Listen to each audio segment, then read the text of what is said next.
Once upon a time, in the heart of the medieval ages, when wooden ships ruled the oceans and kingdoms hung their hopes upon fragile sails, there lived a boy destined to become both nightmare and legend.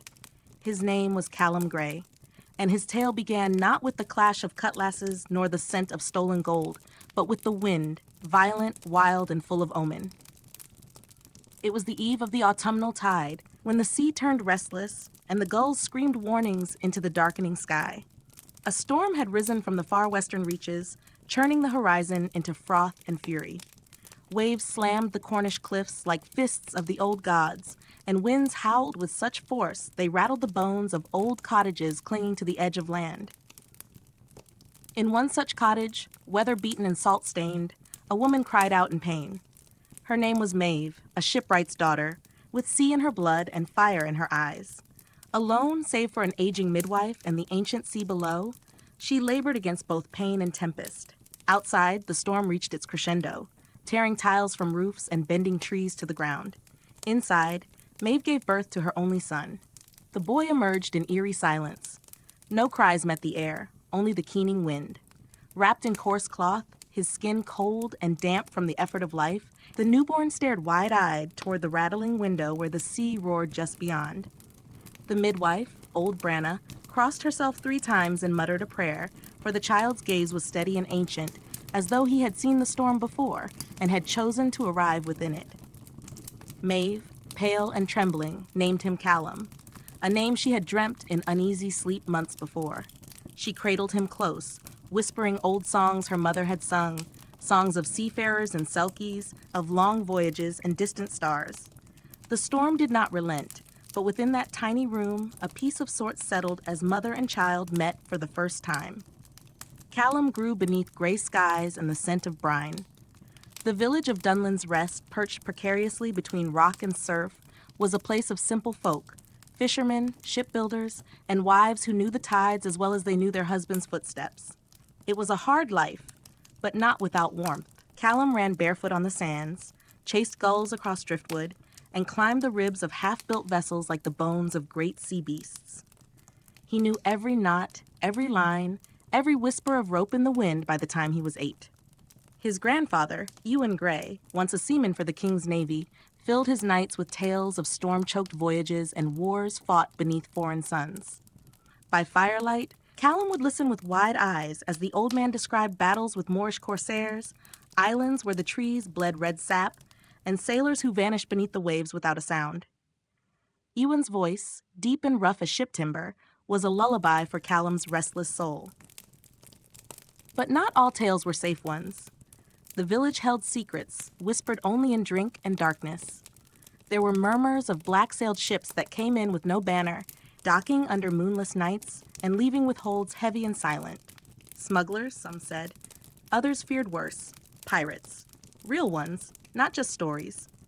Men and women who sailed outside the law, outside mercy, answering only to the wind and their own savage codes. Callum's first glimpse of such a ship came when he was just 10. A fog had rolled in heavy that dawn, muffling every sound and draping the harbor in ghostly gray. From the mist, a silhouette emerged, tall-masted, low-riding, and silent. Her sails were the color of storm clouds, and her figurehead, a woman with open mouth and empty eyes, seemed to scream without sound. The townsfolk pretended not to see, going about their business with eyes fixed to the ground. Callum saw the crew, though, lean figures moving like shadows, adorned with foreign cloth, sea-scored skin, and eyes sharp as cutlasses. One of them, a woman with dark braids and a tattoo like a serpent coiled around her neck, caught his gaze. She smiled, not cruelly, but knowingly, as if recognizing a mirror of her own youth. Then she was gone. That night, Callum could not sleep. He lay in bed, the old woolen blanket tucked tight, listening to the waves as they struck the rocks below. Something had shifted inside him. The sea, once a place of dreams and play, had changed. It now whispered of something greater. Dangerous, yes, but free. When he was 16, the sickness came. Harsh and swift, it swept through the village like a tide of ice. Maeve succumbed within days. She died in the quiet hours before dawn, her hand in Callum's, her final breath a whisper of love and farewell. The cottage felt suddenly too empty, the sea too loud. Her absence left a silence that no storm could match. Alone and adrift, Callum made his choice. He took his grandfather's old compass, its glass cracked, its needle steady still, and walked out beneath a silver moon. He did not tell a soul. No goodbyes, no tears. He walked the shoreline until the dawn bled red across the horizon. And then, as if summoned by fate, the widow's Fang returned. This time, she did not dock. She waited in the bay, sails furled, a shadow on the sea. Callum found a rowboat half buried in the sand, and by sunset, he was no longer a boy of Dunland's Rest. He was aboard the most feared vessel in the western seas, a new hand with salt on his skin and fire in his chest. So began the life of Callum Grey, not born of malice or greed, but of grief, storm, and a yearning that could never be stilled by the land. The sea had called him home, and it would never let him go. The moment Callum Grey stepped aboard the widow's Fang, he crossed an invisible threshold, one from which no man or boy could ever return unchanged. Her deck groaned beneath his feet like the spine of some living beast, creaking with age and storm wear, soaked in the salt of 100 oceans. The ship smelled of tar, sweat, gunpowder, and something deeper, something older, like the breath of forgotten wrecks at the bottom of the sea. The crew regarded him with a wary silence. Their eyes were cold, unreadable, the sort honed by years of blood and betrayal. There were no welcomes on the widow's Fang, no gentle nods nor brotherly pats. Only a nod from the quartermaster, a weathered brute named Hobart, whose left ear had been replaced by a silver ring shaped like a hook. Hobart pointed him toward the lower deck with a grunt. And just like that, Callum was no longer a boy of the coast. He was a swab, the lowest of the low, tasked with the filth and fire that kept a pirate ship alive. His first days were a crucible of toil and humiliation. He scrubbed decks until his fingers bled and his back burned, carried barrels heavier than his hope, and took more than one boot to the ribs for moving too slowly. The cook, a one-eyed matron known only as Moira, sent him into the hold to chase rats with a broken oar. He slept beside the cannonballs in the dark belly of the ship, where the floor swayed with each wave and the air stank of mold and old blood. Yet he did not break. Each insult, each lash of rope or shove of boot, he endured in silence. He watched. He learned. He listened to the cadence of the crew, the way they moved together in storms, how they shouted warnings in code only they understood. He studied the sails, the rigging, the wheel, the compass. He committed it all to memory, drinking it in like a man parched. In time, even the veterans took notice. There was grit in him and hunger, not for food, but for place, for belonging, for power. One evening during a gale off the coast of Brittany, the mizzenmast cracked and began to buckle. The crew scrambled, ropes snapped, and the storm howled like a thing alive. While others shouted or faltered, Callum climbed, barefoot, rain-slicked, hands raw. He scaled the rigging with the speed of desperation and lashed the mast with borrowed rope before it could fall. When he slid back to the deck, soaked and panting, even Hobart gave a grunt of approval. It was then that they began to speak to him. Not kindly, not warmly, but with less suspicion. He became Callum the Quick, and his place among them, though still at the bottom, was no longer uncertain. But nothing on the widow's Fang came without price. The test came sooner than he expected. It was a merchant ship, slow and fat, bearing the crest of the Flemish League, ripe with spice and silk, unaware of the predator that sailed at its back. The widow's crew readied in silence. Blades were sharpened, pistols loaded, powder horns filled. Callum stood apart, a cutlass in hand, its weight unfamiliar but strangely comforting. Hobart clapped him on the shoulder and growled, "First blood's the hardest. Don't flinch." The battle was swift and brutal. Grappling hooks flew, wood cracked and splintered. Pirates roared across the divide, swarming the merchant deck like crows. Callum followed, heart pounding, breath shallow. He saw a man, a guard, barely older than himself, raise a blade toward him. Callum moved without thinking. Steel met flesh. Warmth splashed across his face. The man fell. He stood frozen. The deck swam beneath him. The sounds of battle blurred into a dull roar. Then, a hand gripped his shoulder. It was Moira, blood on her apron, her single eye hard. "You live." "He doesn't. That's the sea's law." She shoved him forward. "Now fight." And so he did. When the battle ended, the merchant ship was aflame, her survivors tossed into the sea or shackled in the hold. The crew of the widow's Fang gathered around the firelit deck, drinking stolen rum and dividing the spoils. Callum sat apart, staring at his hands. They trembled. They were stained.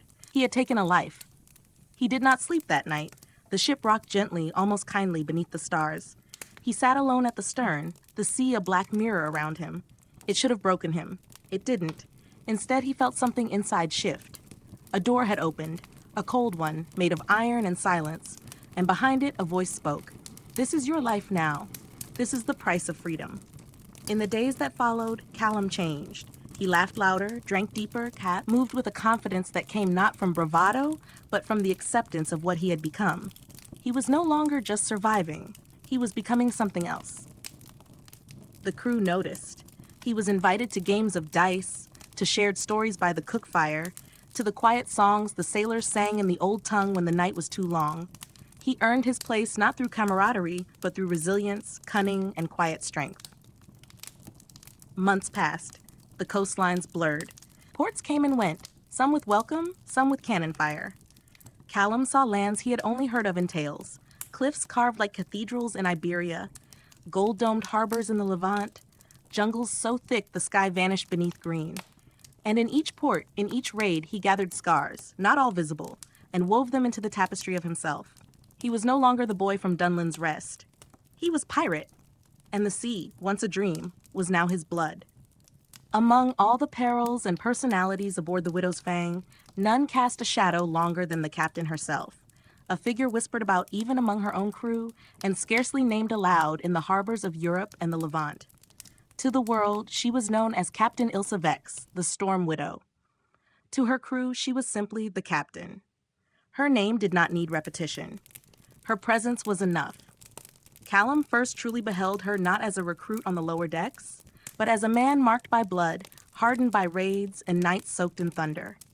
It was during a rare stillness at sea, the ship adrift beneath a swollen moon, that she emerged from her quarters and walked the deck, her boots echoing against the planks like slow drums of war. She was not tall, but the air around her bent, as though the wind itself knew to hush in her wake. Her coat, deep navy edged in silver thread, billowed though the air was calm. A curved saber hung at her side, its handle worn smooth by years of grip, and her eyes were the color of mist before dawn, pale gray, nearly colorless, and utterly unblinking. Many said she could see through lies. Others said she saw the future. Callum, swabbing the deck as she passed, lowered his gaze, but not before she paused. You held the line at Brittany, she said, her voice like soft thunder. I watched you. He did not reply, unsure if her words were praise or warning. She leaned in, just enough for him to see the silver thread that streaked through her hair like lightning frozen in place. You bled. You survived. That means you're still of use. Do not waste that gift. Then she moved on, vanishing into the shadow of the mainmast, like a ghost returning to its grave. The crew spoke of her in fragments. Some claimed she had once served the English crown, commanding a fleet before turning traitor. Others swore she had been born in a storm, her mother struck by lightning in the moment of her birth. No one knew the truth. No one dared ask. What was known, beyond doubt, was that Captain Vex had led the Widow's Fang through storms that split other ships like driftwood. She had faced galleons 3 times her size and left their wreckage behind like drifted leaves. And she feared nothing, except perhaps the whispers in the dark. Callum, ever watchful, noticed things. The way she spent hours alone in her cabin, maps strewn across the table, tracing routes that led into places unnamed. The way she sometimes stared out to sea for long stretches, unmoving, as if listening to voices only she could hear. And sometimes, in the deep of night, strange lights flickered beyond her window, too cold for lanterns, too bright for moonlight. The men called it the haunting. They said she was followed by something from the deep, a debt unpaid, a ghost unresolved. One sailor, a Moor named Idris, claimed she had once sailed into the Black Gulf beyond the Azores and returned with eyes that no longer belonged to a mortal woman. Callum, for his part, felt a strange draw to her, not admiration but a sense of kinship. Like him, she bore weight unspoken. Like him, she wore her scars where none could see. The bond, silent and undefined, began to grow when she summoned him one evening to her cabin. The room was nothing like he had imagined. There were no trophies, no piles of coin, no skulls of vanquished foes. Only a single candle burned on the map table and beside it a globe carved of dark wood, its lands etched in strange symbols. Books lined one wall, naval treatises, star charts, even volumes in languages Callum did not recognize. And behind the desk sat Captain Vex, pen in hand, scratching something into a leather-bound journal. "You can read, can't you?" she asked without looking up. "Yes, Captain." "Good. Then you'll assist with logs from now on. Hobart says you've got a head on your shoulders, and I've no time for fools." He nodded. She gestured to a pile of letters. "Start with those. Catalog them. Translate what you can." And so it was that Callum became more than a deckhand. He became the ship's eyes, its archivist, and, though neither of them would name it, her confidant. As weeks passed, he discovered a strange duality in her. In battle, she was precise and merciless, but in solitude she studied the sea with reverence. She wrote long passages about currents and lunar cycles, about strange reefs no charts had ever recorded. In her maps, there were places marked not with names, but with symbols: an eye, a spiral, a door. "Do you believe the sea is alive?" she asked him one night, eyes not leaving the map. Callum paused. "I don't know." "I do," she said. "It thinks, it remembers, and it takes what it is owed." From her tone, he understood she did not mean it as metaphor. That very week, they sailed into fog thicker than cloth, with no stars and no wind. The ship drifted, becalmed, yet the compass spun wildly. The crew grew uneasy. Whispers began. Moira locked herself below deck. The carpenter, a man of logic and silence, carved crosses into the beams. Only the captain remained calm. "This is one of the in-between places," she said to Callum, watching the fog ripple like breath, "where the world is thin and the old rules bend." They escaped the fog after 3 days, and none spoke of what had been heard in the dark. Voices, some said, laughter, names being whispered. But Callum had heard nothing, only the slow, steady beat of his own heart and the echo of the captain's voice repeating like a tide, "The sea remembers." That was when he began to dream. Dreams of drowned cities and black ships beneath the waves, of bells ringing where no hands pulled the rope, of the captain standing at the edge of the world, calling something from the deep. He would wake with salt on his tongue, and far out on the darkened sea, something would ripple, unseen. Life aboard the Widow's Fang moved not in days or nights, but in rhythms of tide and silence. Sunlight mattered little to those who lived beneath sail and salt. Time was measured by the wind's mood, by the rot of food, by the swell of storms, and by the quiet that always came before blood. After the fog, something changed in Callum. His hands remained steady, his blade sure, but his dreams deepened. They no longer came in fragments, but in long, silent journeys beneath black waters, where shapes moved slowly and bells rang deep and mournful from coral towers. In those dreams, he could breathe.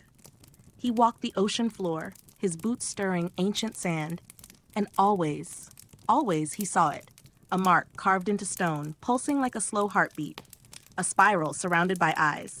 He kept this to himself. But when the crew dropped anchor near the Isles of Madeira for fresh water and lumber, a moment arose that forced dream into waking. The island was lush and silent, dotted with strange birds and thick canopies that drank the light. Callum joined a landing party led by Hobart, their task simple: cut timber, refill barrels, and return before dusk. Yet deep in the trees, they found something that should not have been there. At first, it was only a glint among the vines, a shard of metal, tarnished and half buried. Moira bent and dug it out. A compass, old and cracked, etched not in Latin or Arabic, but in symbols none of them knew. Not far beyond they found the ruin. It was not large, just a ring of stone half swallowed by roots, but every block was carved with the spiral, and beneath it the same eye from Callum's dreams. The stone was black, not volcanic, but older, as if made from night itself. None of them spoke for several heartbeats. Then Hobart muttered, "We turn back." But Callum stepped forward. The mark called to him, not with words, but with a memory.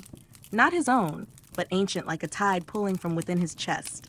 He reached out and touched the stone. The air shifted. A deep, hollow sound rang from nowhere, like the toll of a bell underwater. The birds vanished. The forest stilled. Moira grabbed him by the arm and yanked him back. "Enough," she snapped. "You court what you don't understand." They returned to the ship in silence. That night, the captain summoned him. She had already heard, of course, the forest ruin, the stone, the mark. She said nothing for a long time, just stared at him with those pale eyes, as if waiting for him to speak first. "I've seen it," Callum said finally, "in dreams." She nodded once. "It's called the Seal of Tethys." He frowned. "What is it?" Her gaze shifted toward the sea through the cabin window. "A promise. A prison. Or perhaps both. No one knows for certain anymore. The ocean keeps its own secrets." She rose and lit a lantern, revealing a scroll on her map table. Upon it, drawn in faded red ink, was a map unlike any Callum had seen. The continents were shaped wrong. The seas were too wide. And in the far south, in a space marked only with waves, was the same spiral. "There are places beneath the sea where time bends," she said, "where memory lingers, thick as silt. Some say that's where the world began, and where it will end." Callum felt a chill despite the lantern's warmth. "Why show me this?" "Because you heard the bell," she said, her voice low. "Not everyone does. Some are marked, whether they wish to be or not." She reached into a drawer and drew out a piece of silver, thin and shaped like a coin. Upon its face was the same symbol from the ruin. "This is your burden now," she said, placing it in his palm. "Or perhaps your key." She said no more that night. But the crew felt it. The ship grew quieter in the days that followed. Jokes became rare. Dice games lost their cheer. Even Hobart drank less. They sailed south, following stars that flickered too quickly and winds that whispered in odd tongues. The captain spoke little, but her maps became more worn, her nights longer. She stood often at the prow, watching the water, as though expecting something to rise from it. Then came the storm. No warning, no build-up, just wind and rain and the screaming of torn sails. The sea rose in mountains, crashing against the hull with the force of siege engines. The crew fought like madmen, lashing ropes, praying in tongues Callum didn't know. Lightning tore the sky, but there was no thunder, only the deep, steady tolling of a bell. Callum heard it as he climbed the rigging, trying to tie down the snapping mainsail. It echoed not in his ears, but in his bones. He looked down and saw something beneath the waves. Not a shadow, not a whale, something immense with a single spiral etched across its back. Then darkness claimed him. He awoke in silence. The sea was calm, the sky pale. The widow's Fang floated still, her crew scattered across the deck, groaning and bloodied but alive. The mast was cracked, 2 sails gone, but the ship held. No one spoke of the storm. Not in days, not in weeks. But when Callum checked the silver coin in his pocket, he found the spiral faintly glowing, as if freshly struck. And deep within himself, he felt a shift. Not fear, but fate. The sea was watching, and it remembered his name. The days after the storm were quiet, not the calm of peace, but of tension strung so tightly it hummed in every timber of the widow's Fang. The crew, seasoned in violence and superstition, avoided speaking of what they had endured. Even Moira, ever sharp of tongue, cooked in silence, her one eye cast warily toward the sea. No tales were traded in the hold. No laughter rose from the bow. It was as though the ship itself had become a shrine, a floating altar to something unknowable and vast. Callum moved through it like a man in a dream. The silver coin remained warm against his chest, though it now bore a faint crack along its edge, as if the storm had marked it too. He dared not speak of it, nor did he speak of the thing he had seen below the waves, the vast shape, the spiral-marked back. Some knowledge, he understood, changed a man merely by being known, and he had no wish to share that burden, not yet. The captain, for her part, grew stranger. She rarely left her cabin, emerging only to scan the skies with a glass of bone and brass, then disappearing once more into silence. When Callum brought her food or weather reports, she said little, but her eyes, pale and unblinking, no longer seemed tethered fully to the present. It was Moira who broke the silence. "You've been touched," she said one dusk, as the ship drifted through still waters that gleamed like polished stone. She sat beside him near the galley's open grate, gutting fish with the ease of long years. "I can smell it on you, the deep. It don't let go easy." Callum said nothing. She flicked a fisheye overboard. The captain was marked once too. Not the same way, but close enough. He turned to her then. "What happened to her?" Moira's knife stilled. She went further than any soul has business going, crossed into places older than memory, came back with those eyes, and silence. The galley filled with the scent of blood and brine. "She made a bargain," Moira said softly. "Most do if they return. But the sea never forgets, and it never forgives. That night, Callum dreamed again. He stood on a shoreline of black sand beneath a sky of stars that moved too quickly, like embers caught in wind. Before him stood the spiral-marked stone from the Madeira ruin, but now it pulsed, slow and deep. Around it, a ring of figures knelt, cloaked, faceless, murmuring in voices like waves crashing backward. The stone opened, not cracked but bloomed, revealing within it an endless descent, like stairs carved through time itself. He stepped forward. Then he awoke, heart racing, drenched in sweat. But not in the hold. He was on the prow, barefoot, the silver coin clenched in his hand, though he could not remember taking it from the lockbox beneath his cot. A voice echoed faintly, one not spoken aloud but lingering still. It watches. It waits. The next day, land appeared, unexpected, jagged, and marked on no chart. A single spire of stone jutted from the water like a broken tooth, ringed by reefs and thick with mist. The captain came on deck for the first time in days. She stared at the isle with no expression. "Drop anchor." The crew obeyed, though unease rippled through them like wind over canvas. "No boats," she said. "Callum with me." Not Hobart, not Moira, just him. They rowed in silence, their small craft slicing through still water. The isle grew clearer with each pull of the oar. No trees, no birds, only stone slick with moss. And at its center, a pool of water so dark it seemed bottomless. Callum stepped onto the island. The coin grew hot. The captain walked ahead without hesitation, stopping at the edge of the pool. There, carved into the stone, was the mark. The spiral etched deeper than time, its grooves worn smooth by tide and touch. "This is where I came once," she said. "Years ago. Before the Fang, before the crew, before the name Ilsa Vex ever reached a tavern's whisper." Callum watched her uncertain. "I offered something," she continued, "a memory, a face, something I once loved." "And you got what?" he asked quietly. "Survival, secrets, sight." She knelt, tracing the spiral with one gloved hand. "But the sea always takes more." She stood. "Now it's your turn." Callum stepped forward, compelled by something deeper than will. "What do I offer?" he asked. She didn't answer. Instead, she handed him a dagger. Its hilt was of driftwood, its blade black as obsidian. "Whatever you fear most," she said. He took it, stared into the pool, and saw himself, not as he was but as he might become, eyes like hers, voice lost to tide, soul thinned by endless salt and silence. He knelt, and he cut, not deep but true. His blood dripped into the pool, vanishing without ripple. The coin flared in his hand, then cracked fully in half. Silence. Then the water whispered. A single word spoken not aloud but within him, bound. He stood. The captain met his gaze. "No turning back now," she said, and they returned to the ship. The crew said nothing. Only Moira watched him with sorrow in her one eye. That night, the stars moved again, and far below the hull, something stirred. When the widow's Fang pulled away from the black-toothed isle, the wind returned. Not strong, but steady, as if the sea herself had released a held breath. The crew, wary-eyed and tight-lipped, resumed their duties, though the air remained thick with unspoken knowing. Something had changed, not just in Callum, but in the ship itself. The sails whispered when there was no wind. The wood groaned not with tide, but with memory. Callum stood often at the stern, watching the wake trail behind them like a silver scar. The cut he'd made at the pool's edge had healed, but a faint mark remained beneath the skin, a twisting vein, barely visible, shaped like a spiral. When touched, it pulsed faintly, like a second heartbeat. He told no one, and no one asked. It was Hobart who broke the long hush of suspicion one morning, tossing Callum a coil of line with a grunt. "You're still breathing," the quartermaster said.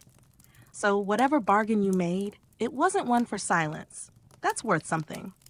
Callum didn't reply. He tied the line quick and neat and returned to his post. But in his chest something stirred. A flicker of pride, perhaps, or defiance. The crew began to accept him more fully. He was no longer the boy from the coastal cliffs, nor the new hand who flinched at blood. He was the one who had gone ashore when none dared, who had stood beside the captain at the mouth of a forgotten pool. The ship had seen, and so had the sea. Still, the dreams came. They grew stranger now, less like stories and more like warnings. He wandered halls built from coral, where doors opened to rooms filled with sand and stars. He stood on decks of ships that sailed the sky, their sails full of starlight. He heard songs sung in voices not meant for air and saw cities drowned beneath oceans that had never known a surface. One night, he dreamt of the Widow's Fang itself, sailing in reverse, its sails tattered and crew blind, their eyes sewn shut with strands of seaweed. He stood at the helm, steering toward a storm not of clouds, but of silence. When he awoke, the sky was pink with dawn, and the captain stood beside him. "You're beginning to hear it, aren't you?" she said, not looking at him. He nodded, unsure of how he even understood her meaning. "The deeper one listens," she murmured, "the less one hears the world of men." She turned to him then, her pale eyes softer than he had ever seen. "You must decide soon, whether your soul will belong to tide or time." Before he could ask what she meant, she was gone. The next port they reached was unlike any they had visited before.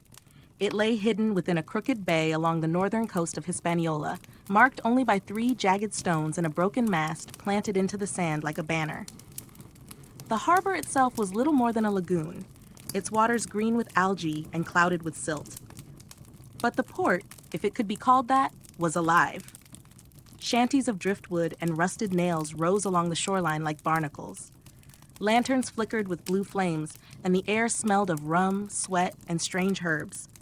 Pirates moved like shadows between the buildings, some bearing scars that pulsed faintly, others speaking in tongues older than any Callum had heard. This was not a haven. It was a limbo. They called it Marrow Cay, the last resting place of those who no longer served a flag, nor followed a charted sea. It was a refuge for the forgotten, the cursed, and the bound. The moment Callum stepped onto the sand, he felt the pull. A vibration, subtle and low, hummed through his boots into his bones. The spiral mark beneath his skin ached, not in pain, but recognition. He and the captain went ashore together, the crew left aboard with strict orders not to follow. They passed stalls of strange wares, bottled storms, maps inked in what looked like blood, cages holding creatures that blinked sideways. A blind woman offered to read Callum's past in exchange for his voice. Another, her mouth sewn shut, offered him a pearl the size of a fist in return for the spiral on his palm. He refused both. At the heart of the quay was a building unlike the others, a dome of bone and driftwood, roofed in sailcloth. No sign marked its purpose, but the captain entered without pause. Inside, it was silent. The walls were lined with mirrors, not glass, but polished obsidian. In each one, a flickering image moved, storms, battles, drowned ships, and always, somewhere in the background, the spiral. A figure sat at the center, neither man nor woman, tall as 2 men, robed in kelp and barnacle, with a face veiled in a net of shells. The captain bowed, and so did Callum. "You come with one who bears the mark," the figure intoned, its voice layered like waves against a hull. "What would you ask?" The captain spoke first. Truth. The figure turned its veiled face toward Callum. "And you?" Callum stepped forward. "To understand." The room darkened. The mirrors blurred, then cleared. Callum saw himself, not as he was, but as he might become. In one, he stood on a throne of coral, surrounded by figures kneeling in seawater. In another, he sailed alone, the sea parted before him like a wound.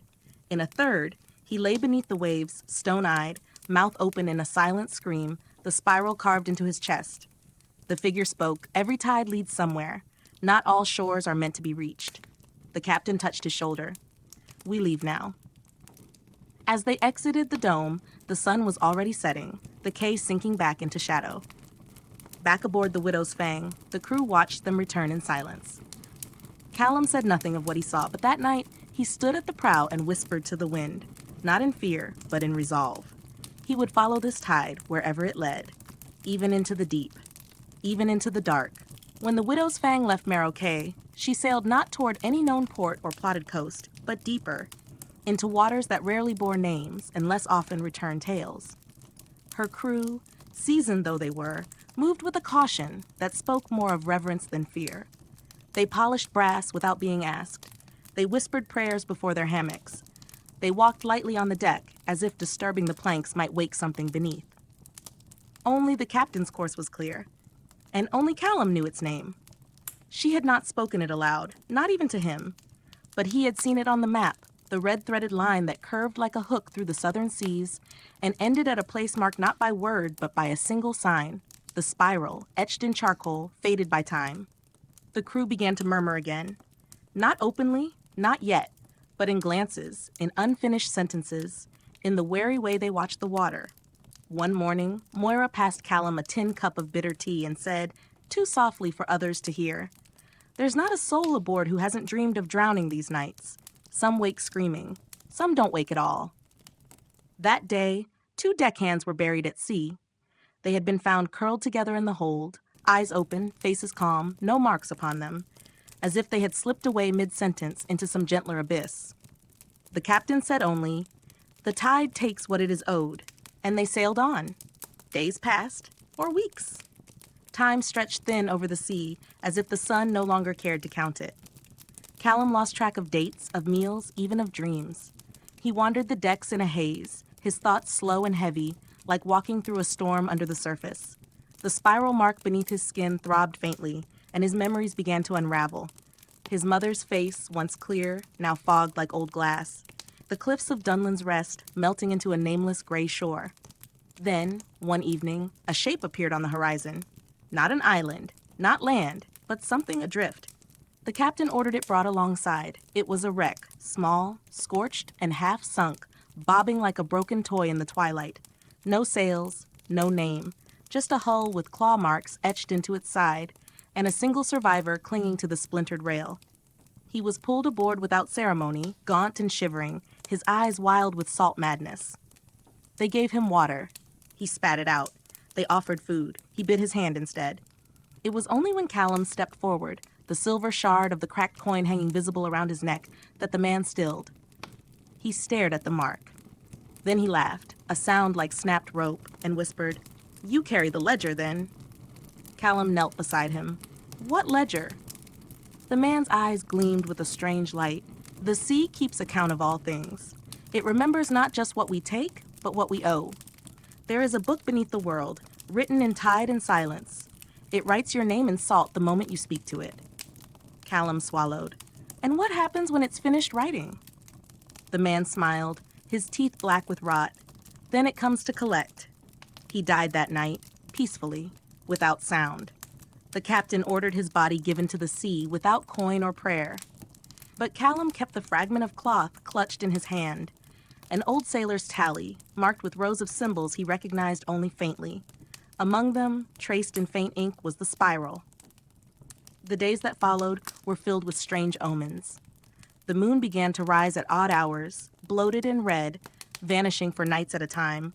Fish swam upside down near the hull, their scales reflecting stars that weren't in the sky. The compass spun again, even when the water lay still. One evening, Callum found Hobart speaking to the figurehead. Not praying, not cursing, just speaking. The carved wooden face, a woman's mouth stretched in silent scream, seemed to lean toward him. Callum backed away, heart thudding. The captain called a meeting that night. They gathered on the quarterdeck, the crew haggard but still. She stood before them in her long coat, hair braided with bone beads, her saber at her hip. "We near a place not charted by mortal hand," she said. "Where the sea's memory grows deepest, and time may unspool like thread. If any here wish to turn back, speak now." No one did. Not because they were brave, but because they knew there was no turning back. The captain nodded. "So be it." She turned to Callum. "You carry the spiral. You'll go first when the gate appears." He did not ask what gate. Some truths are better left for the moment they arrive. That night, the sea changed. It stilled, not calm, but breathless, as if waiting. The stars overhead vanished one by one until only black remained. The water below shimmered faintly, not with moonlight, but with something deeper, as though glowing from beneath. And in the distance, something began to rise. A shape, massive, circular. Callum felt it before he saw it, a pull in his chest like a hook through the soul. The gate had come. It was not a door, not truly, not of wood or stone, but a ring, vast and sunken, its edges glowing with runes that spun slowly against the current. Inside it, the sea was darker than night and deeper than the world. The captain spoke, but her voice was no longer hers. It echoed, layered and low, like the sea speaking through her. "Enter." Callum stepped forward. The spiral on his chest burned, and the sea opened its mouth. The sea opened like a wound. Where once there had been water and depthless dark, now there yawned an immense ring beneath the widow's fang, rimmed in ancient coral and carved with runes that glowed a dull, deep gold. The gate was impossibly large, wide enough to swallow the ship thrice over, and silent, eerily so.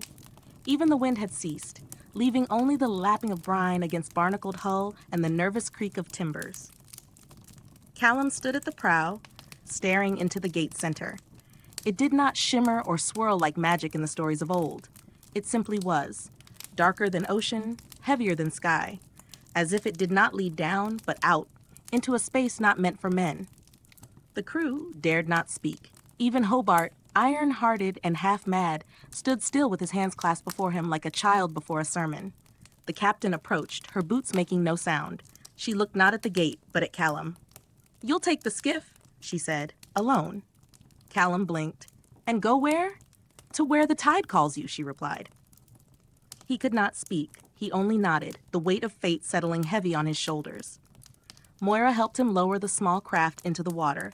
She pressed a pouch into his palm, filled with dried herbs and a shard of salt crystal. "For the dark," she whispered. "If it touches your mind, hold this tight. Remember your name." Hobart offered him a knife, old, chipped, its hilt wrapped in fish skin. "Steel still matters," the quartermaster muttered, "even where stars don't shine." Callum climbed down the rope ladder, boots thudding gently into the hull of the skiff. He took up the oars and rowed. Not quickly, not forcefully, but steadily. As he passed over the ring, a change came over the water. It became colder, thicker, as though some invisible membrane had parted and allowed him through. The gate shimmered beneath him now, but not with light. It shimmered with absence, like a hole in reality, like something had been peeled away to reveal a truth too vast to grasp. Then the boat slowed, not from resistance, but because there was no longer any water beneath him. The skiff floated now on darkness, not shadow, not night, but a substance without name. It was not wet, it was not dry, it was the space between. And in that space, the gate closed behind him. He did not turn around. He could not. The world ahead began to change. The horizon, if it could be called that, pulsed gently with flickers of color, soft greens, deep purples, and tones for which no human tongue had name. Shapes moved far below, some long and serpentine, others vast and slow. There were no stars, but points of light blinked in the dark like distant memories. Then he saw it. An isle, not land, not truly, but a shape, rising gently like a breath.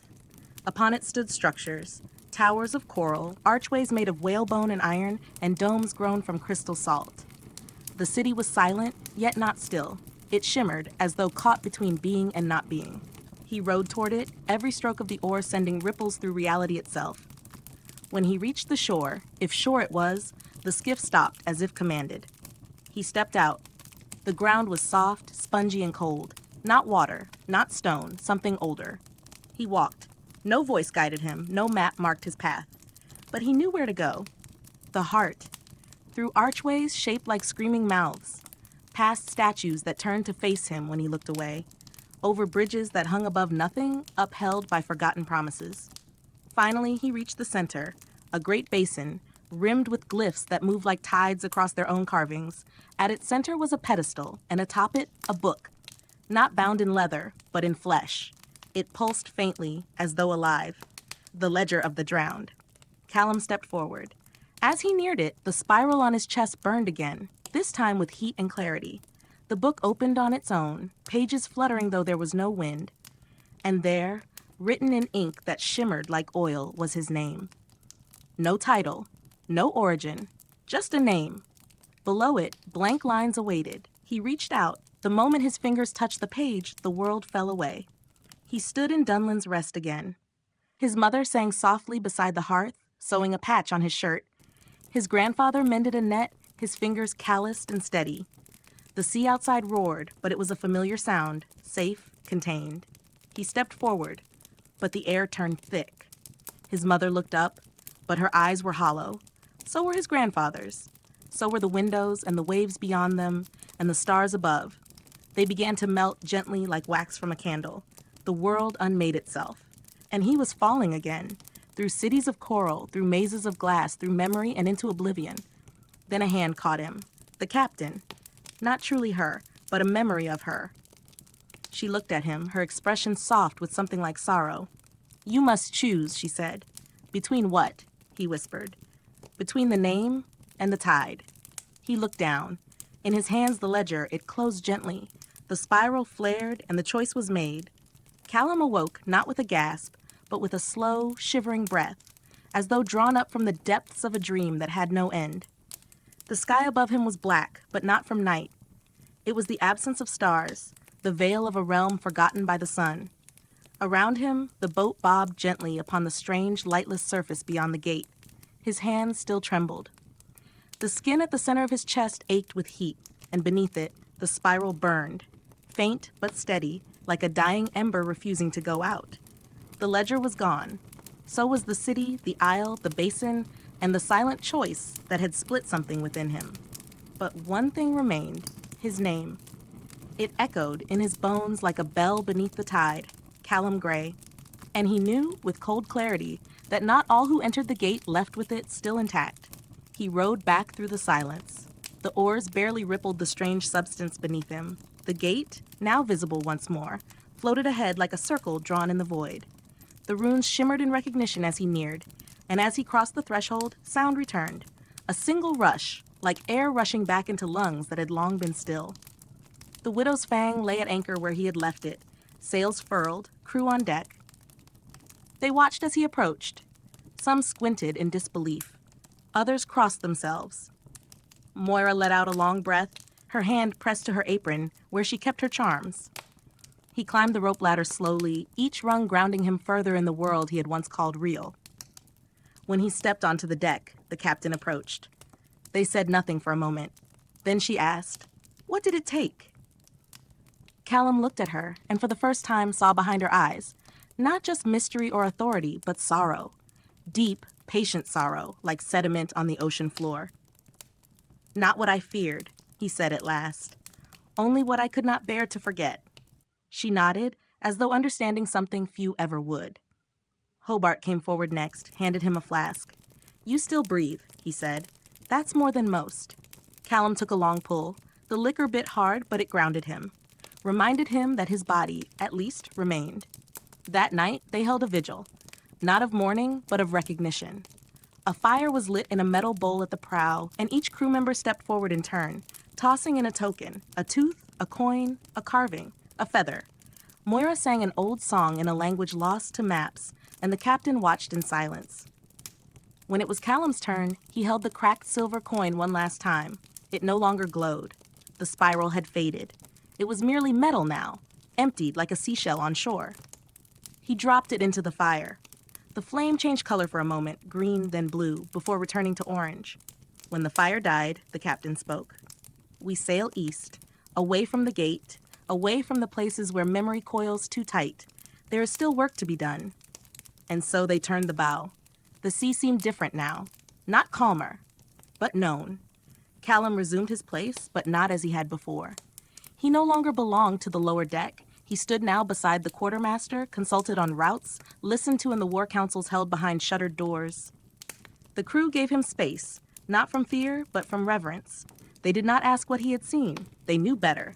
The sea takes stories into its own keeping. Weeks passed, then months.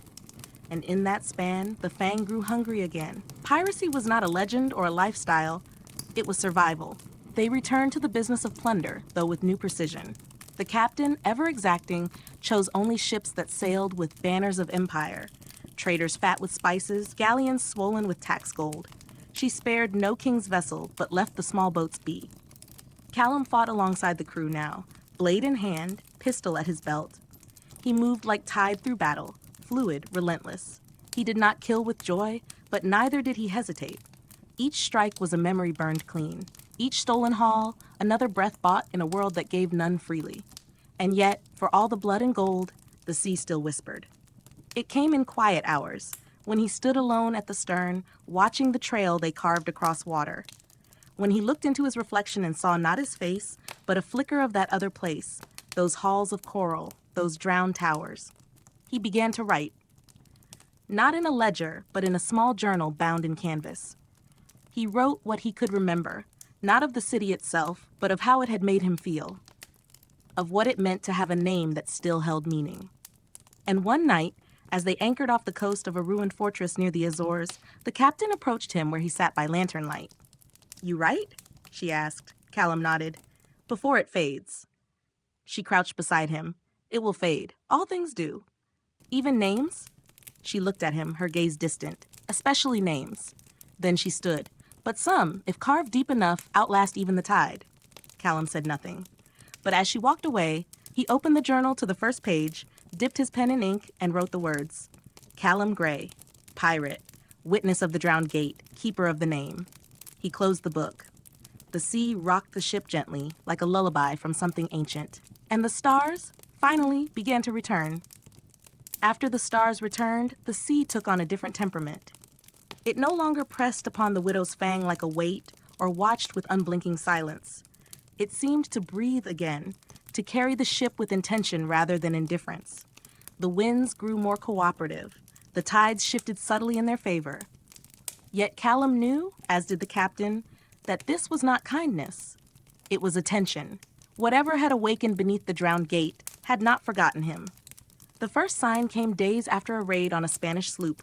Among the usual spoils, gunpowder, tobacco, cured meat, was a curious object packed in oilcloth.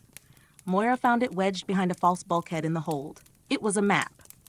Old, brittle, and inked in a hand that did not resemble any script known to man. Its coastlines were half-formed, its oceans drawn in spirals. The compass rose was inverted, its north pointing to a jagged archipelago not found in any cartographer's collection. But the strangest feature was its behavior. For each night it lay exposed to moonlight, new lines appeared, slowly, as if remembering its own story. Callum was summoned to the captain's quarters the moment it was unwrapped. She sat at her desk, the map spread before her, a single candle illuminating its curling edges. Her hands rested on either side of the parchment, her gaze unreadable. "You recognize this?" she asked without preamble. Callum nodded. "Not the place, but the shape. It's the same curve as the basin, the one where the ledger rested." She slid the map toward him. "Then you'll watch it, see what it wants." He took it without another word. From that night forward, the map became his responsibility. He kept it wrapped in linen by day, stored within a cedar chest beneath his cot. But each night, beneath the full light of the moon, he unrolled it upon the main deck and waited. And each night, it changed. Not quickly, not dramatically, but surely. One night, a chain of islands unfurled in the lower corner. The next, a wave pattern emerged across what appeared to be open sea. On the seventh night, a line of script bled faintly across the middle of the page, written in the same strange alphabet.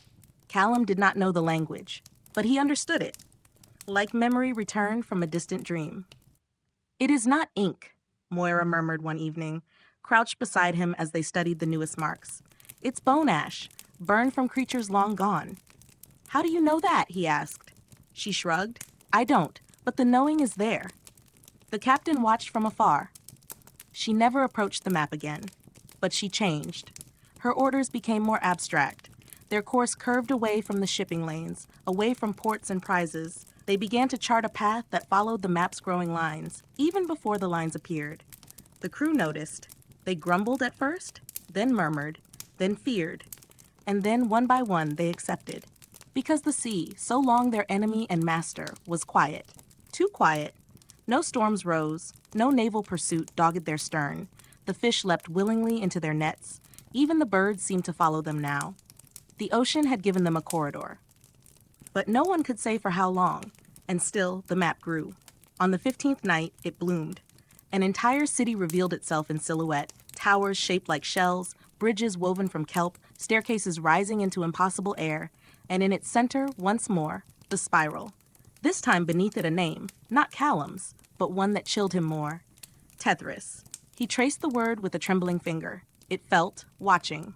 That same night, the ship's bell rang. Not once, but 13 times. No one had touched it. Moira cried out. The crew poured from their hammocks. The captain emerged, sword in hand. All eyes turned toward the crow's nest. A figure stood there, tall, still, wrapped in kelp, eyes black and gleaming in the moonlight. Callum's heart stopped. He recognized the figure. It was the same presence from the gate, from the city beneath the sea, from the moment when he had chosen his name over oblivion. The captain raised her blade. The figure raised a single hand and vanished. Not in light, not in shadow, but as if it had never been. Silence followed. The crew returned to quarters, shaken but unharmed. Only Callum and the captain remained above deck. She looked at him. "You've drawn something to us," she said, not in anger, but in warning. Callum nodded, or it followed.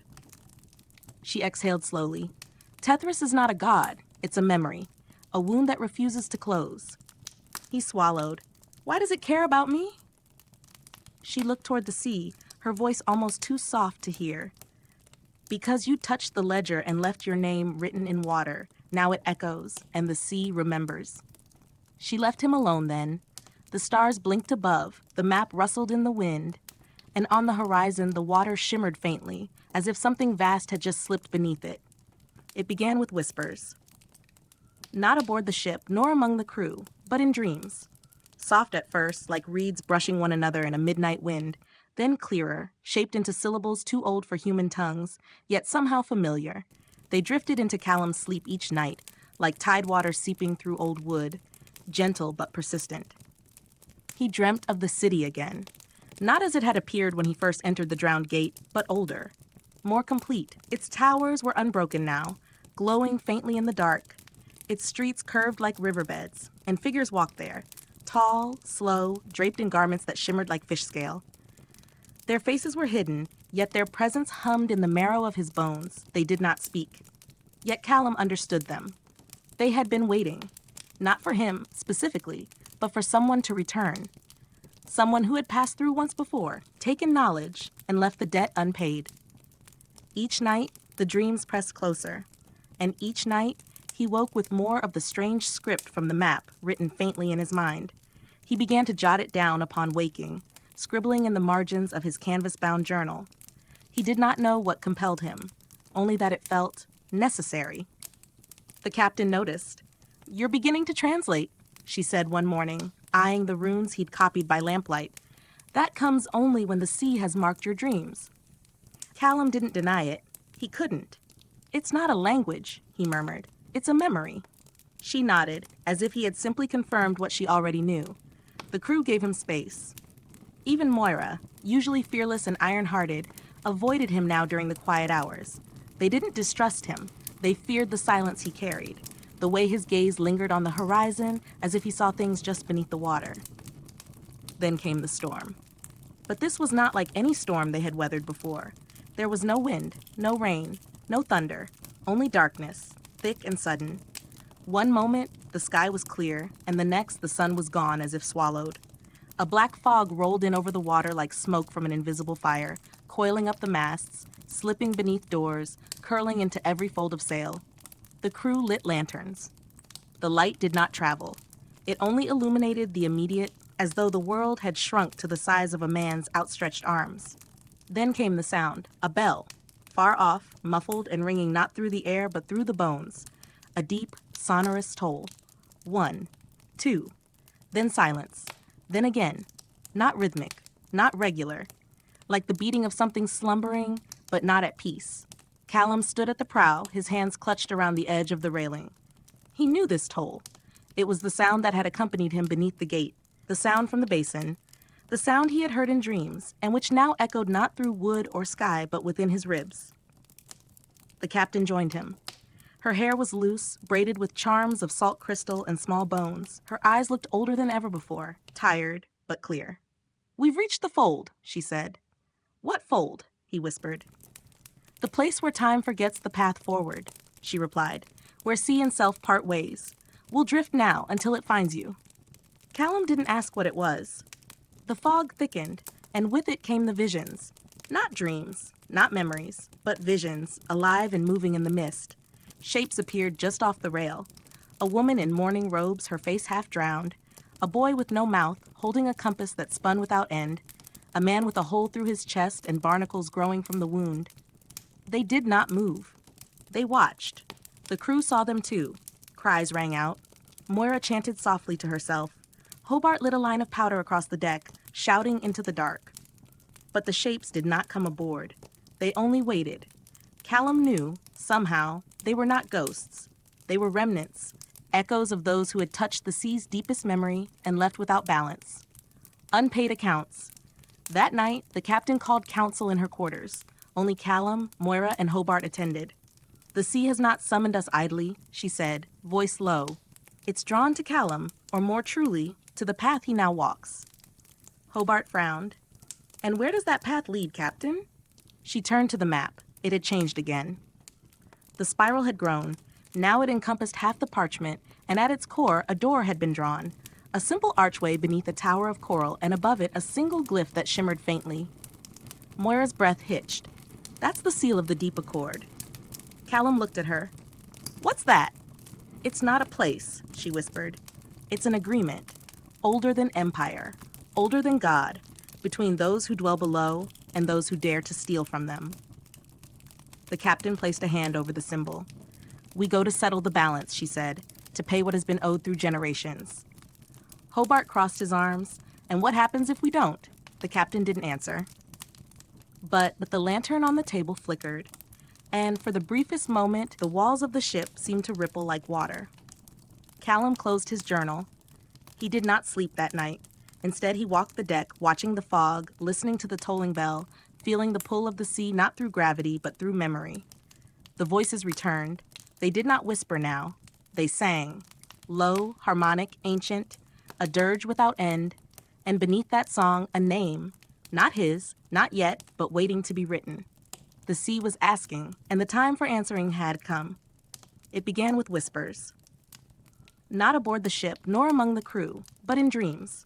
Soft at first, like reeds brushing one another in a midnight wind, then clearer, shaped into syllables too old for human tongues, yet somehow familiar. They drifted into Callum's sleep each night, like tidewater seeping through old wood, gentle but persistent. He dreamt of the city again, not as it had appeared when he first entered the drowned gate, but older, more complete. Its towers were unbroken now, glowing faintly in the dark. Its streets curved like riverbeds, and figures walked there, tall, slow, draped in garments that shimmered like fish scale. Their faces were hidden, yet their presence hummed in the marrow of his bones. They did not speak. Yet Callum understood them. They had been waiting, not for him specifically, but for someone to return. Someone who had passed through once before, taken knowledge, and left the debt unpaid. Each night, the dreams pressed closer, and each night, he woke with more of the strange script from the map written faintly in his mind. He began to jot it down upon waking, scribbling in the margins of his canvas-bound journal. He did not know what compelled him, only that it felt necessary. The captain noticed. "You're beginning to translate," she said one morning, eyeing the runes he'd copied by lamplight. "That comes only when the sea has marked your dreams." Callum didn't deny it. He couldn't. "It's not a language," he murmured. "It's a memory." She nodded, as if he had simply confirmed what she already knew. The crew gave him space. Even Moira, usually fearless and iron-hearted, avoided him now during the quiet hours. They didn't distrust him.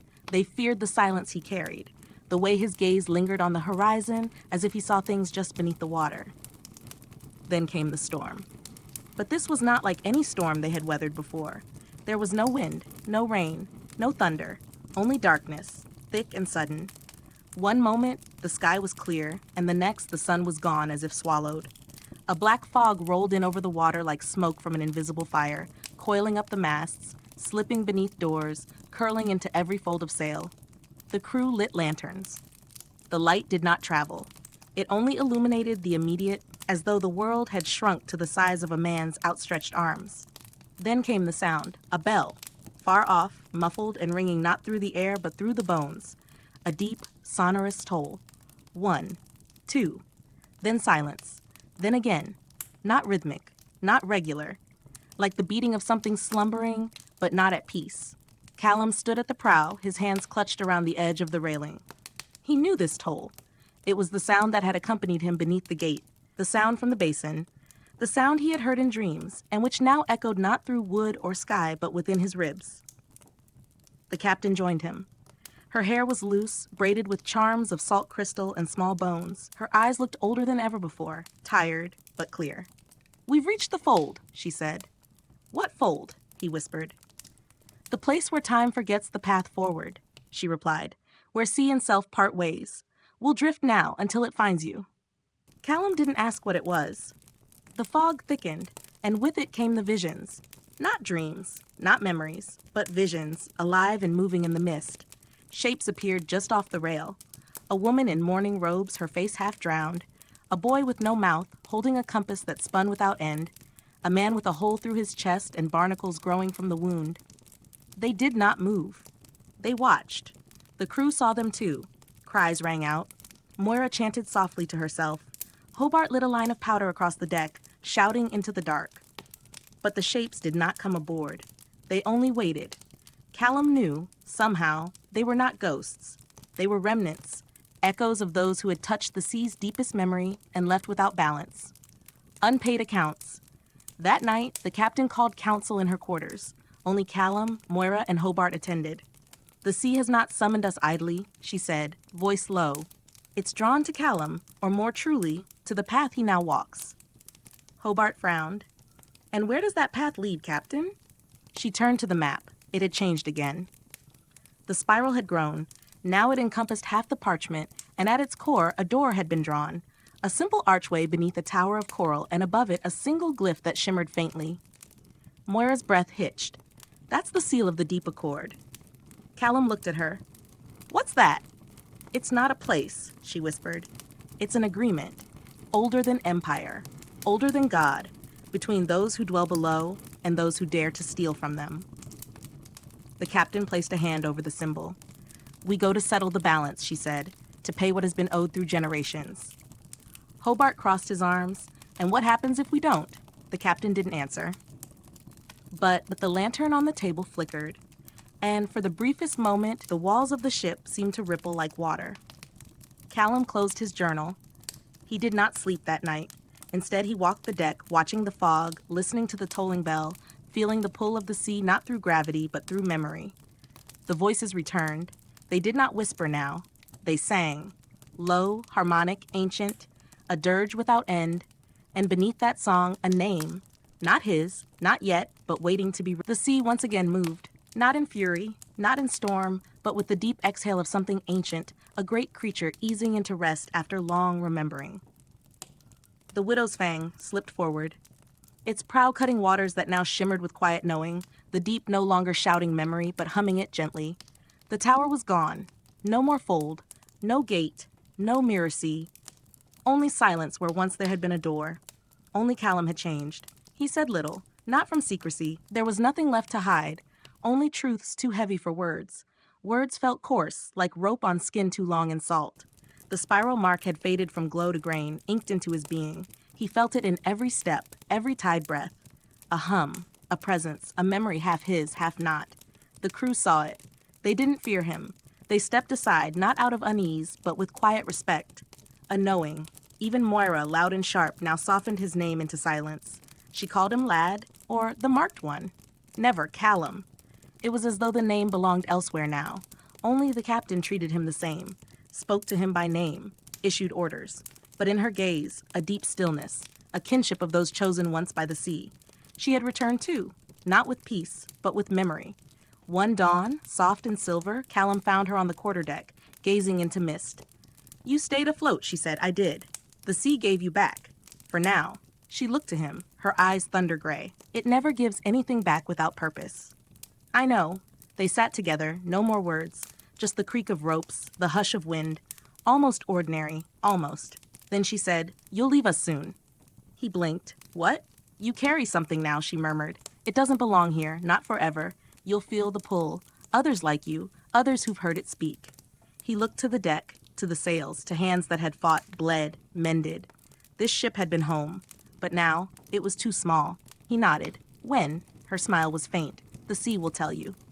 That afternoon, the fog parted, an island, unmarked, untouched, white crescent sand, copper-winged birds, a stream threading down the green. No fires, no walls, just knowing. By dusk, they anchored. No commands were given, no speeches made, just movement, quiet, reverent, ritual. At twilight, the captain stood by the rail, Callum beside her. You'll build here, she said, or wait, but not die, not yet. It's not done with you. He said nothing. She handed him a compass, blackened, rusted, the face carved with spirals. Pointless, she said, but good for keeping your hands busy when silence grows loud. He took it. Moira waited by the skiff. A loaf, 3 jars. Don't drink the stream too early, she warned. Let your stomach want first. He smiled. Thank you. She touched his arm.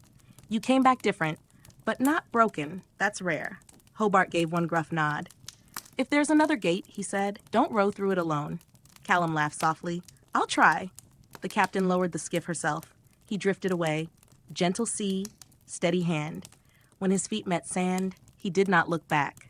No farewell, no oath, but the widow's Fang waited until he vanished among the palms. Then she caught the wind and was gone. He climbed to a rise above the bay, built a fire, watched the stars pierce the night like scars long faded. The journal came out. 1 page remained. He wrote, I was named, I was returned, I remember.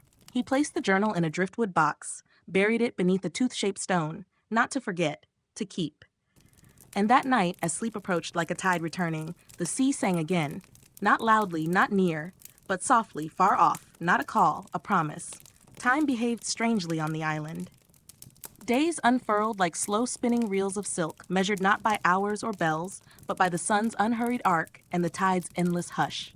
The sky, vast and ocean-kissed, gave no heed to urgency. Instead, it breathed with solemn patience. Morning rose like a quiet hymn, and evening sank like a sigh. No sails snapped, no commands echoed, only the rustle of palms and the sea's lullaby. Callum, alone but untroubled, shaped a life from the remnants the sea offered. At the edge of a quiet cove, he built a shelter with driftwood bones and thatch grown golden in the salt air. His hands, once vessels of conflict, now coaxed flame from reeds and memory. The island did not demand struggle, only rhythm.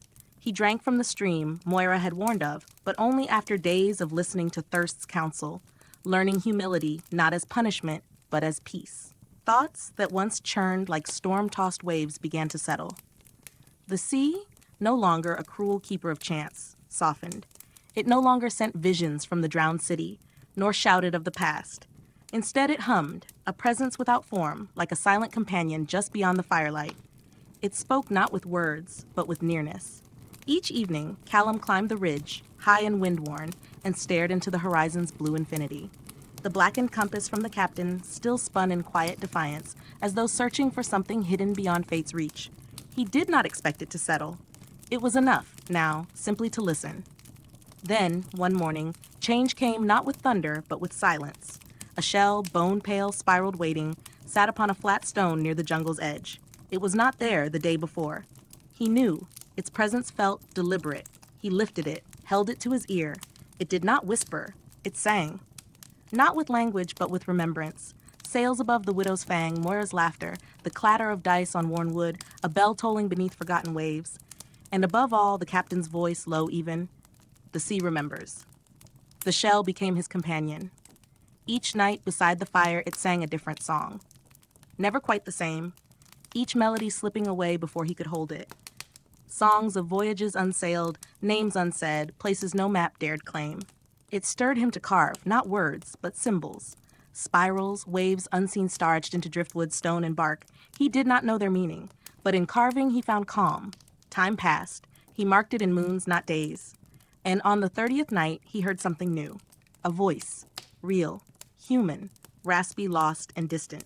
Knife in hand, heart quiet, he crept to the beach. A man staggered from the surf, barefoot, bloodied. He clutched a soaked journal to his chest like a relic. Callum caught him before he fell, carried him to the fire, tended his wounds with careful hands. The man murmured through fever, half-sense fragments. Spiral, not a map, a warning, too deep. He slept 2 days. When he woke, his gaze held fear, then dawning recognition. You're the one, he rasped. Callum remained silent. We followed a wreck, a map stitched in eel hide, thought it led to treasure. Instead, he shivered. Callum handed him water. He drank slowly. Then, the journal. Names, he said, of the drowned. It started writing them before they died. Callum turned its pages. Ink the color of bruised sea marked name after name, some scrawled in haste, others etched with aching slowness. At the end, a blank page. In the corner, a faint spiral.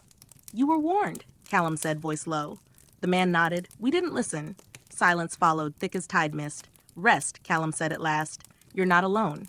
The man Bram regained strength, helped fish. mended the shelter, spoke gently, asked only what Callum chose to share. From him, Callum learned Bram had sailed aboard the Iron Vice, chasing a shimmered map born in a dying smuggler's hands.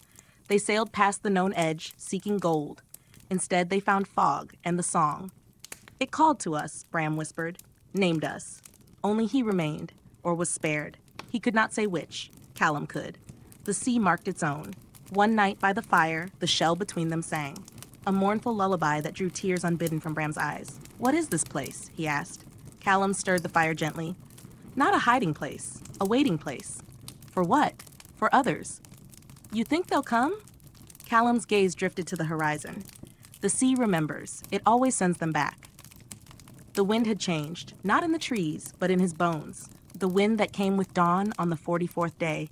It bore no scent, no salt, no bloom, no threat. Just a hush, a nothingness that moved through the trees and stirred the ashes of last night's fire with breathless calm. It was not a wind that lived. It was a memory of movement. The journal by Bram's side fluttered open in the breeze, whispering to the morning as though sensing what was to come. And then, before the tide knew to change, they saw it. A small craft. No sails, no oars, just a silent hull gliding across the ocean's glassy skin, unbothered by current or swell.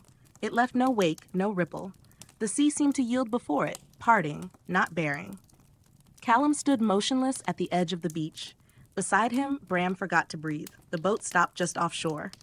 In it sat a man. He wore robes the color of old bone, etched with spirals that shimmered like dew in dawnlight. His skin bore the weather of years, not from age, but from the salt's slow kiss. His eyes were closed, his posture still. He did not move. Callum stepped into the tide. The waves bent around him like hands reluctant to hold. He waded out waist deep and stood beside the boat. Only then did the man open his eyes. They were black, not shadowed or blind, but infinite. Within them shimmered distant starlight, as though he looked not at Callum, but through time itself. You carry the memory, he said. His voice bore no age. It was not born of years, but of weight, of depth. Callum bowed his head. I've kept it. I've listened. And you've not spoken it? No. Then the spiral holds. The man lifted his hand and placed it over Callum's heart.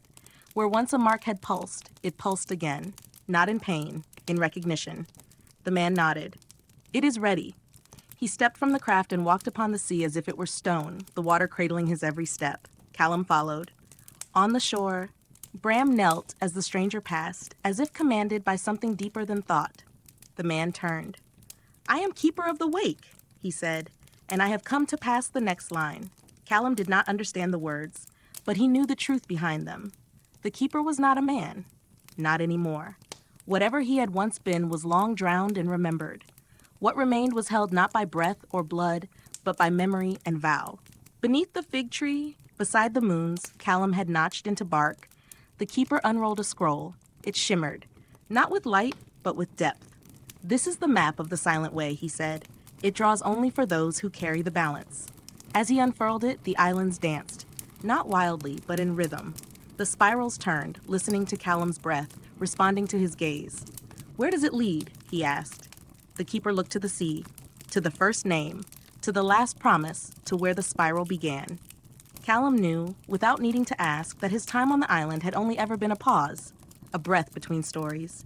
He turned to Bram. I can't go, Bram whispered. The sea didn't choose me. Callum nodded, but sorrow stirred quietly. He had hoped this might be his end, a quiet end. But the sea does not keep what it can still use. That night the fire burned high, reaching with fingers of light. The shell sang until its voice cracked the air. The journal's ink glowed faintly, alive. And at dawn, Callum rose. The keeper stood by the boat. It had changed, larger, stronger, carved now with stories of tide and memory, of spirals etched by hands unseen. A mast had grown overnight. A rudder turned slowly, though no wind pushed it.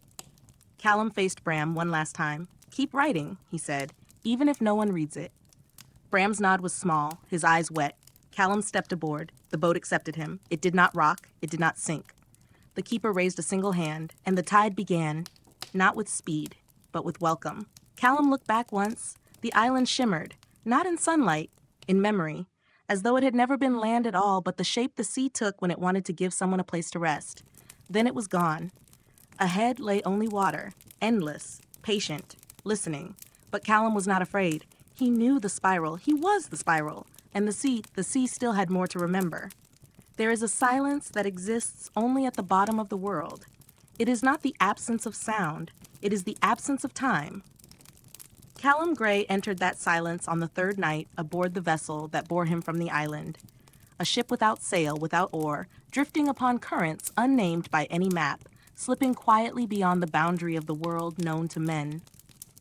At the stern stood the keeper of the wake, unmoving, his gaze locked far beyond the horizon, robes unruffled despite the illusion of wind. Above them, the stars had vanished. Below, the water pulsed, violet and blue, like the breathing of a great unseen beast. Callum drifted in and out of sleep. He no longer marked time, and his dreams were not his own. Through his slumbering mind passed visions of others, sailors long dead, eyes weathered by salt and sorrow. He saw rituals in the dark, coins cast into waves, knives buried in foam, names whispered to the deep. He saw the spiral mark inked and re-inked, deeper with each generation.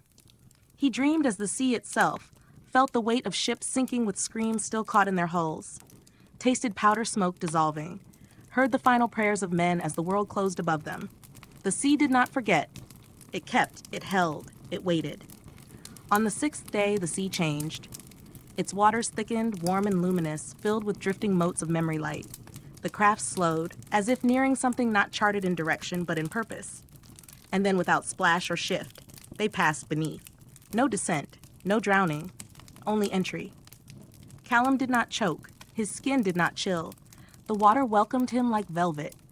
The vessel faded softly, gently into memory, its form dissolving in particles of light. He and the keeper sank together, passing remnants of old wrecks, the bones of whales long vanished, pillars of light that cut the dark with unnatural precision. Time slipped from his grasp. He forgot when he had begun, or if he ever would end. Below opened a city, not built of coral or stone, but of memory made flesh. Towers shaped like thoughts unspoken. Bridges connecting moments never finished. Statues of sorrow, half carved by forgotten hands. This was Pelmarin, the sea beneath the sea, where the forgotten waited not in death, but in stillness. No fish swam. No current stirred. It did not rot. It remained. Callum touched down upon a floor that glowed with soft promise, like walking upon vellum etched by dream. His lungs filled easily. His heart slowed. There was peace. The keeper gestured. Here begins the memory you are to keep. They walked in silence, past doorways that led to echoes, past wells filled not with water, but with whispers, past a cathedral made of salt, its ceiling hung with storms frozen mid-collapse. They reached a square, not bounded, not walled, just space. At its heart, a basin. Within, stillness, not liquid, not glass, but memory waiting to be formed. The keeper spoke. This is the root spiral. All that is remembered passes through here. It is not knowledge. It is promise. Callum approached. He gazed into the basin. No reflection met him. Only memory. His memory. But not his past, his debt. The sailor he had slain in a raid. The silent ship aflame behind him. The boy in Cartagena, his eyes wide as he handed over a compass not meant to be taken. He looked deeper. His mother's final breath. His grandfather carving spirals into shipwood. The widow's fang beneath a silver moon. He reached into the basin. It welcomed him. When he withdrew his hand, a new spiral glowed on his palm, smaller, newborn, alive. The keeper nodded. You are now the anchor. Callum furrowed his brow. What does that mean? The keeper's voice was soft. You hold the pattern stable so that others may return. Return to what? To themselves. Around them the city breathed. Lights stirred in unseen windows. The spiral at their feet turned once, slow, deliberate. Callum understood. Not all who entered the sea were meant to be lost. Some were meant to return, but for them to find their way, someone had to remain. Someone had to remember. Someone had to hold the gate. He looked to the keeper. And you, he asked. The man smiled, a quiet, knowing smile. I become what you were, a name. Then he unraveled, not in pain, not in fear, gently like paper caught in a soft breeze. Callum reached, but there was nothing to hold, only robes falling empty, only salt left behind. He was alone, the anchor. He sat by the basin, opened a journal he did not recall keeping, and wrote, Pelmarin breathes, the spiral holds, I will keep the wake. And far above, upon the surface of the world, where stars meet storm in silent congress, The sea turned, as if remembering. In the heart of Pelmarin, beneath the weightless silence of the sea beyond time, Callum Grey waited. How long, he did not know. Time here did not walk forward. It breathed, soft, unmeasured. He had become the anchor. The stillness once shaped by the keeper before him now shaped him. His flesh bore no age. His thoughts wandered, but never frayed. He walked the city of memory with the quiet certainty of tide returning to shore. Along the streets of Pelmarin, where the walls remembered every step, Callum traced spirals, soft impressions left upon coral shaped by thought. He moved beneath arches where echoes lived. He walked across bridges suspended not by stone but by stories. And always he returned to the basin, the place where memory opened. He did not wait for others. He did not expect them. But still, they came. First, a ripple, a tremor beneath the basin, like breath returning. Callum stepped forward, palm aglow with spiral light. And from the water's calm center, a child rose. No more than 7, hair drifting like ink, eyes wide not with fear but with wonder. She did not speak. She did not cry. She looked at Callum, and he understood. She had not died. She had not drowned. She had been forgotten. He offered her his hand. She took it. As they walked, the city whispered her name, Alira. He did not know how he knew, only that it was true. With each step she remembered, her steps steadied, her gaze brightened. She smiled. Then came another, an old man, cloaked in sea salt guilt, clutching a wooden pendant. He wept. I didn't mean to leave them, he said. I didn't mean to. Callum rested a hand upon his shoulder. No judgment, only welcome. More followed. A silver-haired woman, burned by time. A sailor boy, boots too large for his small feet. A soldier with no name, humming lullabies from a mother long lost. They came not as ghosts, but as memories returning home. Some walked straight. Others curled, unfolding only when Pelmarin sang. They arrived through the basin. Through forgotten dreams, through silence too deep for surface hearts. Callum met each one, not with question, with presence. He showed them the city, and the city changed. Gardens bloomed where coral once stood bare. Markets shimmered into place, filled not with trade, but with memory. Lanterns flickered along new alleys, casting soft spirals across ancient walls. Pelmarin grew, not in size, but in soul.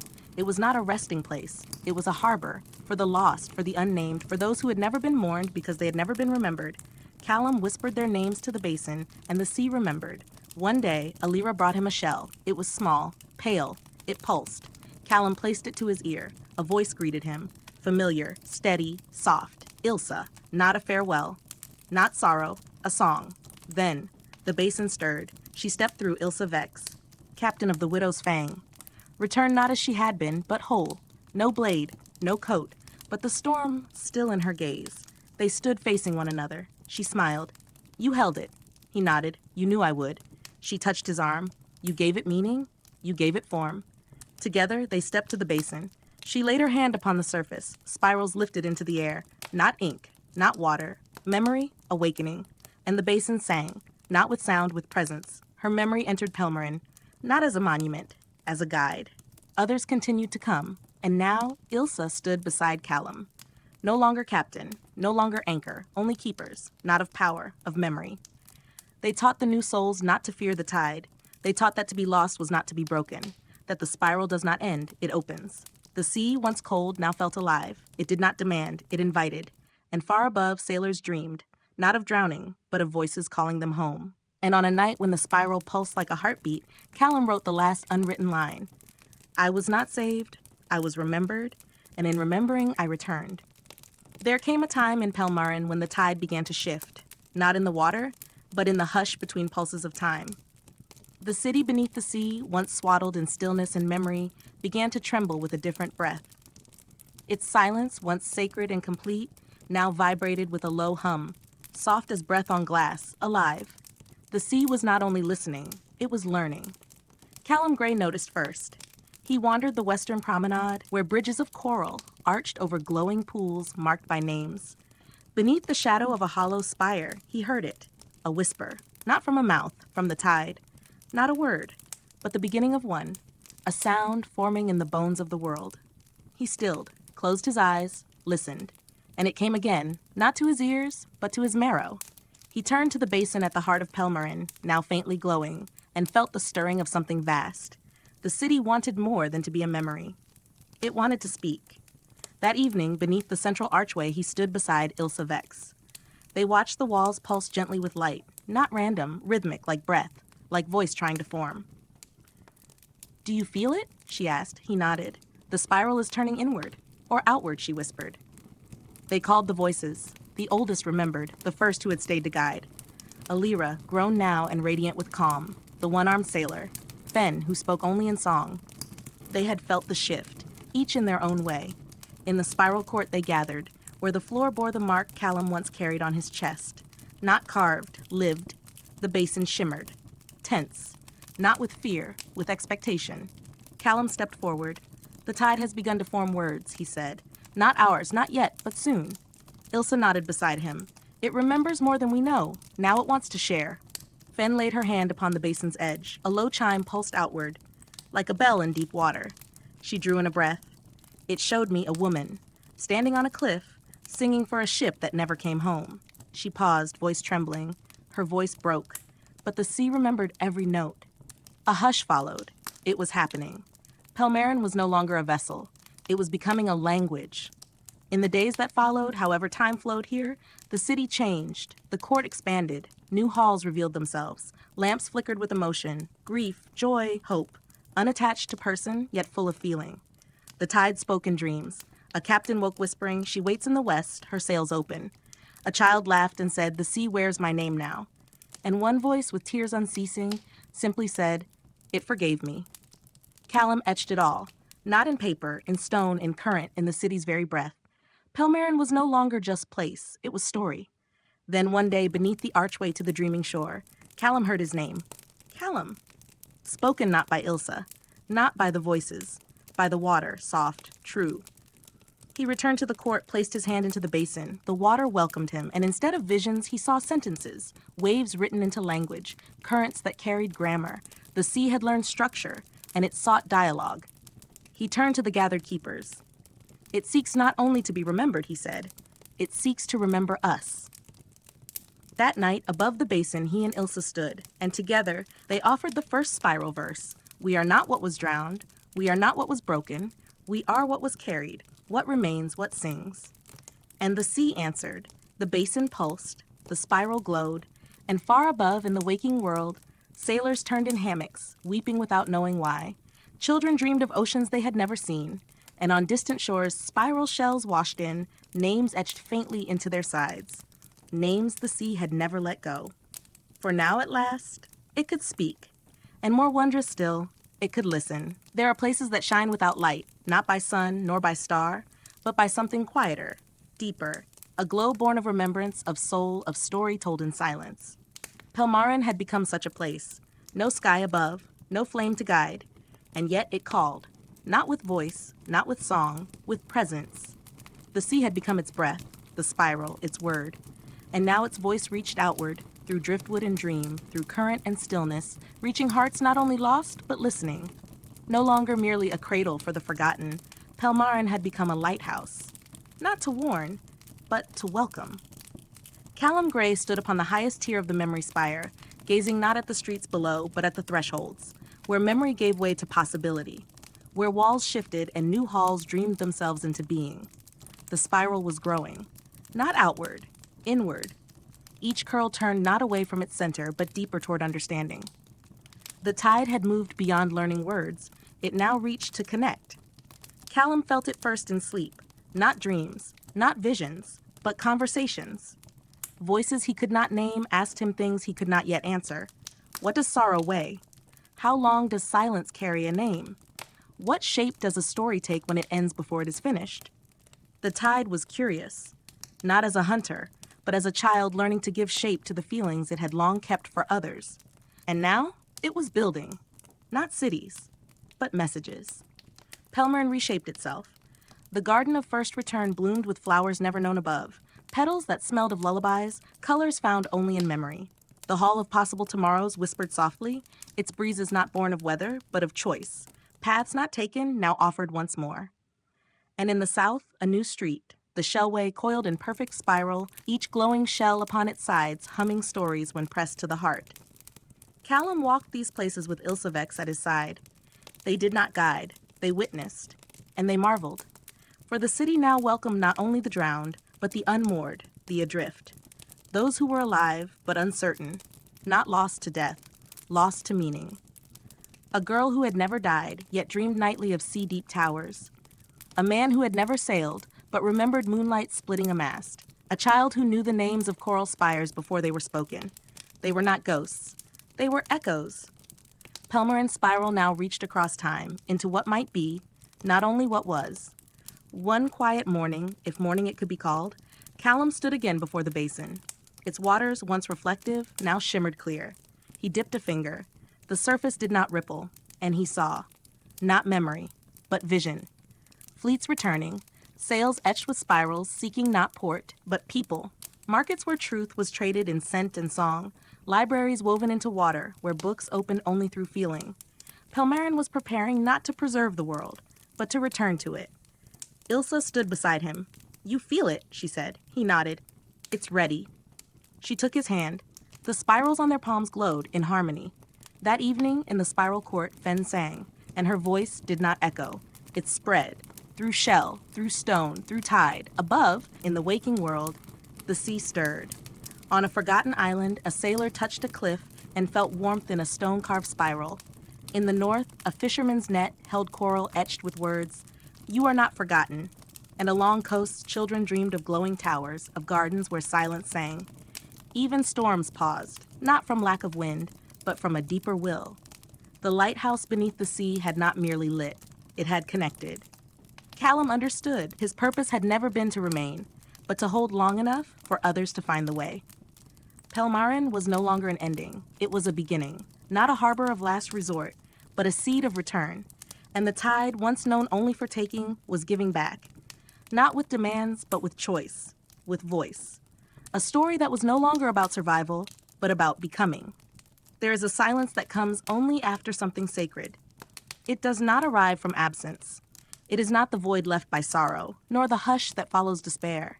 It is a living silence, a breath held in reverence, after truth has been spoken in full. A stillness like the sea at dawn, when all words have been whispered, and only understanding remains. Pelmarin had entered that silence, no longer a place of passage, no longer a harbor for the lost. It had become a keeper of peace. The tide did not stir. The spiral lay still at the heart of the basin, no longer glowing, no longer calling. The paths of memory were smooth now, worn by those who had found their way, then softened by quiet. Callum Grey walked those paths once more. His hand brushed the coral railings, familiar and unchanged. He passed through spiral alleys humming with a gentler rhythm, not the energy of new arrival, but the calm of purpose fulfilled. There was no fear in him, only reverence. The city did not call him, nor did it ask him to stay. It held him, gently, the way one holds a final breath before letting go. In the dreaming shore, the voices had gathered. They glowed in shades of blue and pink, like sea glass smoothed by centuries. They were no longer echoes, no longer merely guides. They were keepers of completion, witnesses to the spiral's final turn. Among them stood Ilsa Vex. She had laid down title. No cloak, no command. She had become more than captain. She had become stillness. Callum approached. They did not embrace. They had passed beyond such needs. Their eyes met, and in that gaze lived lifetimes, of sorrow spoken, of forgiveness found, of meaning shared. She said softly, "It is time." He nodded. Above them, the ceiling shimmered, not with stars, but with memory. Countless spirals glowed faintly, gently, each one a story. Each one, finished, they pulsed once, then faded. "It will sleep?" Callum murmured, "But not forever." Ilsa tilted her head. "You believe it will wake again?" "Not as it was," he said, "but as it must, when the sea needs remembering once more." She smiled, quiet and sure. "And you?" "I will become the breath it keeps, the pause it holds." Together they walked to the spiral court. The basin awaited, whole, closed, still. Callum knelt, placed both hands on its rim. It was warm, not with heat, with memory. A gentle tremor passed beneath his palms. And the basin opened, not upward, inward. Light did not blaze, it unfolded. Callum stood, stepped forward, and dissolved, not into death, into belonging. His body became drift and thought, echo and rhythm. His voice became the tide's hush, his memory a path, his sorrow, his joy, his violence, his redemption, all drawn inward into the spiral, not lost, embraced. Ilsa stood by the basin. She did not speak, she did not weep, she remained. For all that had been carried now lived within the city. A song whose last note did not fall silent, but lingered. She turned, walked the court's edge, passed under arches that knew her steps. At the dreaming shore, she touched the tree grown from her earliest memory. It no longer bloomed, it no longer mourned, it was, still, sure, like Pelmarin itself. And above the sea, a young sailor dreamed. Drifting alone, he saw a spiral in the waves, and heard a voice say, "You are known." Elsewhere, a child woke, sea salt on her brow. She whispered, "Callum Grey," though the name had never touched her ears. And deep beneath, the tide shifted. Slightly. Enough to say something had been released. Or perhaps finally rested. In Pelmarin, no voice called, no dream arrived, the basin dimmed, the spiral closed. For the first time, the city did not echo, it rested. Ilsa stood one last time at the court's edge, bowed her head, and whispered, "Let it sleep." Then she too became light. And Pelmarin, the cradle of memory, the spiral of sea and soul, the harbor of the forgotten, closed its eyes. Not an ending. The song was finished, and what followed was not silence, but peace.